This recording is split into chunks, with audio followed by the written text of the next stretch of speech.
सर्पदंशाच्या घटनांची अचूक नोंद व्हावी, उपचारांची उपलब्धता सुधारावी आणि भविष्यातील नियोजनासाठी विश्वासार्ह डेटा तयार व्हावा, यासाठी महाराष्ट्र सरकारने एक महत्त्वाचा निर्णय घेतलाय। आरोग्यमंत्री प्रकाश आंबेडकर यांनी सर्पदंशाला अधिसूचित आजार म्हणून घोषित केलंय। भाजपा आमदार विक्रम पाचपुते यांनी यासाठी मागणी केली होती। या निर्णयाचा सर्वसामान्यांना नेमका काय फायदा होणार आहे हे आपण आज एक रिपोर्टमधून पाहणार आहोत। गेल्या काही वर्षात सर्पदंशांमुळे होणाऱ्या मृत्यूंच्या बाबतीत महाराष्ट्र देशातील आघाडीच्या राज्यांमध्ये असल्याचं समोर आलंय। त्यामुळे सर्पदंशाचा प्रश्न केवळ मृत्यूच्या आकडेवारीपुरता मर्यादित न ठेवता प्रत्येक घटनेची अधिकृत नोंद होणं आवश्यक असल्याची मागणी करण्यात येत होती। या पार्श्वभूमीवर आमदार विक्रम पाचपुते यांनी 30 जून 2026 रोजी महाराष्ट्र विधानसभेत हा मुद्दा उपस्थित केला होता। आता सर्पदंश अधिसूचित आजार झाल्यानंतर शासकीय आणि खासगी रुग्णालय, वैद्यकीय महाविद्यालय आणि वैद्यकीय व्यावसायिकांना सर्पदंशाच्या संशयित, संभाव्य किंवा निश्चित घटनांची नोंद संबंधित आरोग्य प्राधिकरणाकडे करावी लागणार आहे।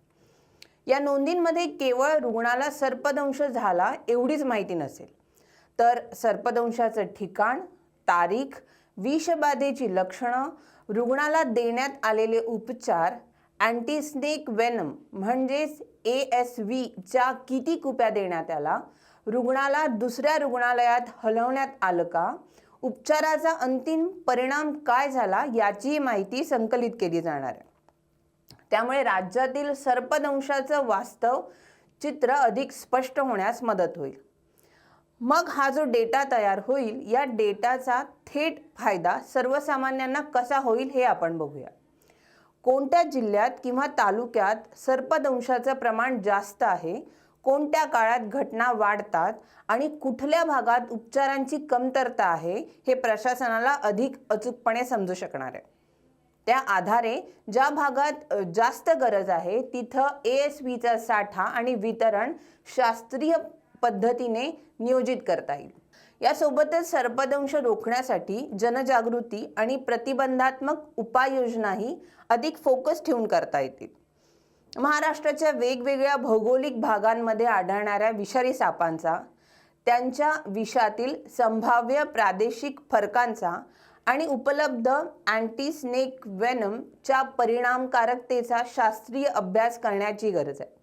यासाठी रिजनल वेनम बँक उभारण्याबाबत संबंधित विभाग आणि तज्ज्ञ संस्थेसोबत बैठका घेऊन प्रक्रिया सुरू करण्यात येणार असल्याचं आमदार विक्रम पाचपुते यांनी सांगितले। जो माझा प्रश्न सभागृहात होता 30 जून 2026 ला जो माझा सभागृहात प्रश्न होता, सर्पदंश हा नोटिफाईड डिजीज म्हणजे अधिसूचित आजार म्हणून त्याला जाहीर करा। तर आज राज्य सरकारने स्नेक बाईट एनवेनेमिंग डिसीज या नावाखाली अधिसूचित करण्याचा निर्णय घेतलेला आहे। आणि हा निर्णय राज्यातील सर्वच शेतकरी असतील, शेतमजूर असतील आणि सगळ्यात महत्त्वाचं आदिवासी परिसरात राहणारे आमचे बांधव असतील, आमच्या माता भगिनी असतील, यांच्या दृष्टिकोनातून हा मोठा निर्णय असणार आहे। कारण यापूर्वी या निर्णयाचा आणखी एक महत्त्वाचा भाग म्हणजे उपचारानंतरचा अभ्यास। सर्पदंशातून रुग्ण वाचल्यानंतर त्याला पुढे कोणत्या आरोग्यविषयक अडचणी येतात, त्याच्या अवयवांवर काय परिणाम होतो, अपंगत्व किंवा पुनर्वसनाची गरज भासते का, याचा भविष्यात नियमित अभ्यास करता येणार आहे। म्हणजेच काय तर सर्पदंशाची नोंद केवळ आकडेवारीसाठी न राहता त्यातून उपचार पद्धती सुधारण्यासाठी आणि संशोधनासाठी माहिती उपलब्ध होणार आहे।